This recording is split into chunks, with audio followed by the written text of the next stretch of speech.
oltre 10 manifestazioni di interesse per Speedline, un marchio, un emblema, un simbolo del Made in Italy, un simbolo di eccellenza.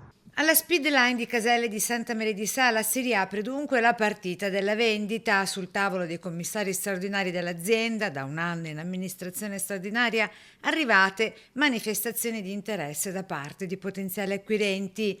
Tra i soggetti interessati compaiono anche alcuni grandi player internazionali del settore delle materie prime con operatori della filiera automotive. Si è lavorato per arrivare ad una soluzione, ora mi auguro che questa soluzione ci sia nell'interesse dei lavoratori innanzitutto, nell'interesse del settore e con la possibilità di rilanciare l'attività. Le manifestazioni di interesse ricevute dimostrano che il mercato valuta concretamente la Speedline come un'opportunità di investimento. Ora finalmente si può guardare con fiducia al rilancio di questa azienda storica nel sistema produttivo italiano.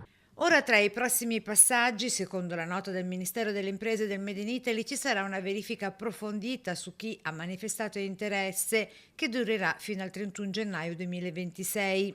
Entro il 16 febbraio i soggetti interessati dovranno presentare le loro offerte vincolanti con piano industriale allegato.